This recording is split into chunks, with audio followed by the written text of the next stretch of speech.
İndi isə sizinlə aqreqat funksiyalarına baxacağıq. Aqreqat funksiyaları hansılardır və hansıları biz danışacağıq. Count artıq danışmışıq, sum və average. Deməli, biz bunlar haqqında danışacağıq. Minimum, maksimum, count, sum və average funksiyalarından danışacağıq. Deməli, gəlin bunu komment olaraq yazaq. Okay. Deməli, nə edirik? Bizim ilk növbədə xatırlayırıq ki, bizim hansı table'ımız var idi? HR.employees table'ımız var idi. Düzdür? Okay. Gəlin bunu run edək. Aha. Bizdə salary deyə bir kolumuz var, düzdür? Bizim müdir bizə deyir ki, get mənə işçilər arasında maksimum salaryni tap, minimum salaryni tap, ortalamasını tap, nə bilim sayını tap, cəmini tap. Bunların hamısını elə.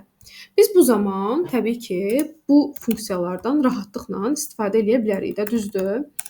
Minimum salary. Gəlin məsələn bunu eləyək tutaq ki.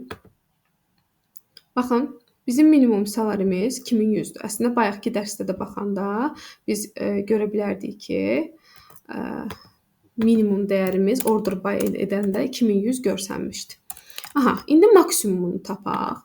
Sonrasında gəlin count salary'yə baxaq. Sonrasında average və sum. Sum və average yazaq gəlin. Sum və average. Okay. Gəlin indi bunları run eləyək. Görək biz nə dəyər qaytarır bizə. Biz baxsaq, görərik ki, bizim cədvəldə minimum maaşımız 2100-dür. Maksimum maaşımız 24000-dir. 107 dənə salary dəyəri var count olaraq. Count bayaq nə dedi? Nullu saymır. Demək, burada null dəyər yoxdur. Sum olaraq isə cəmi olaraq 691.416, bilmirəm, dollardır, nədir?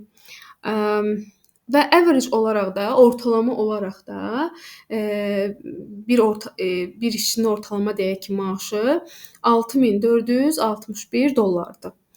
Və ortalamanın da necə tapıldığını bilirsiniz hər halda. Ümumi maaşın cəminin işçilərin sayına nisbətinə bölünür.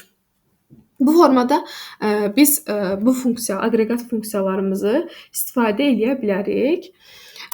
İndi sizlə danışmaq istəyirəm group by-dan. Group by nə üçün istifadə olunur, niyə var ümumiyyətlə. Gəlin baxaq. Select, tutaq ki, yenə biz run eləyək cədvəlimizi. Okay. Gəlin baxaq. Tutaq ki, bu səfər mənə müdir deyib ki, get mənə department ID-yə görə işçiləri qruplaşdır. Bu zaman biz nə edirik? Tutaq ki, biz burada yazırıq group by department ID.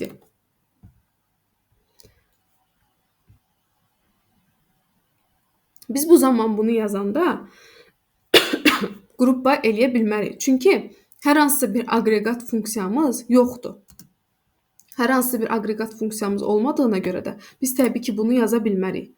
Tutaq ki, biz gəlin yazaq, deməli, cəminə görə qruplaşdıraq.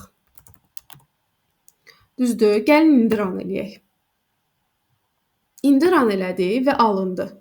Çünki artıq biz aqreqat funksiyası yazmışıq. Biz aqreqat funksiyaları ilə group by istifadə edə bilərik. Ona görə də məhz group by burada danışıram. Tutaq ki, department ID-yə görə biz qruplaşdırdıq, düzdür? Və biz baxa bilərik ki, 50-ci departament ID olan departamentdə işçilərin ümumi maaşı 156.400-ə bərabərdir. Düzdür? İndi mən tutaq ki, istəyirəm ki, burada hamısı olmasın. Mən tutaq ki, bir dəyər yazmaq istəyirəm. İstəyirəm ki, burada məsələn deyək ki, 58.000-dən yuxarı olanlar olsun. Tutaq ki, mən 20.308 istəmirəm bu 110-cu departament burada görsənsin. Bu zaman biz having-dən istifadə edirik. Çox xahiş edirəm, having-dən where-ı çaşdırmayaq. Having qrup byın daxilində istifadə olunur. Where isə sadəcə filtrləmək üçün istifadə olunur. Hansısa bir aqreqat funksiyası ilə əlaqəsi yoxdur.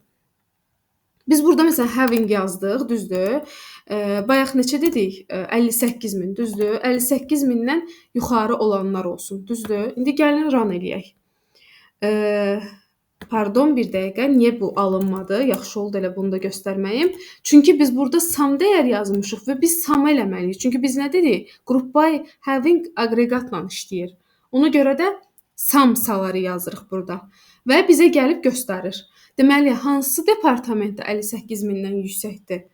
50-ci və 80-ci departamentlər maaşın cəmi 156.400, 304.500. Yəni bu formada yəqin ki, aydın oldu sizə və mən burada kiçikdir yazsam, tutaq ki. Bu formada görsüz, artıq digər departamentlər çıxdı. Bəs məsələn, böyükdür bayaq yazmışdım, düzdür? 2 dənəsi çıxmışdı, səhv eləmirəmsə. Burada indi böyükdür, bərabərdir yazsam görək neçəsi çıxacaq. Çünki 58.000-ə aid bayaq departament görmüşdüm. Bəli, gördüyünüz kimi artıq 90-cı da bura əlavə olundu. Çünki böyükdür, bərabərdir yazmışıq. Bu formada group by'dan istifadə olunur. İlk başda, belə deyim, SQL-a başlayanlar təbii ki, bu group by ilə having-i çaşdıra bilər, where-la da fərqini çaşdıra bilər. Amma dediyim kimi, having group by-ın daxilində istifadə olunur və aqreqat funksiyaları üçün istifadə olunur. Gəlin indi biz minimum salaryına baxaq. Çox rahat bir şəkildə. Tutaq ki, tutaq gəlin belə eləyək. Minimum salarisi 8.000-dən normaldır. Dəqiqə minimum salari heç ehtiyac yoxdur. Gəlin bir dəqiqə. Okay, departament olaraq qruplaşdıraq. Baxaq görək rəqəm neçə çıxır, sonra bir rəqəm eləyərik.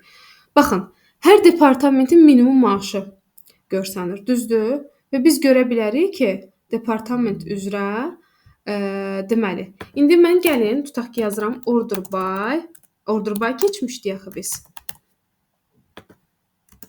Gəlin belə yazaq. Bir dəqiqə. Minimum salary. Tutaq ki, belə yazdıq. Gördünüz? Mən ascending formada bilirsiniz də, adi formada ascending formada olur. Və biz burada sıra ilə artıq görə bilərik ki, hansı departamentdə aşağıdan yuxarıya doğru maaş görsənir. Və burada təbii ki, having yaza bilərəm. Having, tutaq ki, yazım ki, 4200-dən böyük olanlar. Minimum salarisi 4200-dən böyük olanlar olsun. Və çox rahat bir şəkildə, məsələn, bunu run edib tapa bilərəm ki, salarisi 4200-dən böyük olanlar da çıxdı burada. Yəni bu formadadır. Təbii ki, indi mən bəzi sadə nümunələrin üzərindən gedirəm. Daha çətin nümunələr, daha çətin tapşırıqlar da var əlbəttə ki. Amma əsas odur ki, sizin ilkin anlayışda bunların mənasını başa düşəsiniz ki, bu nədir, nə üçün istifadə olunur və hansı variantlarda istifadə edirik.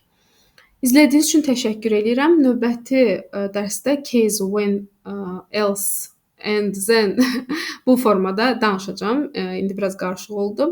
Növbəti dərsdə izah eləyəcəm. İzlədiyiniz üçün təşəkkürlər, sağ olun.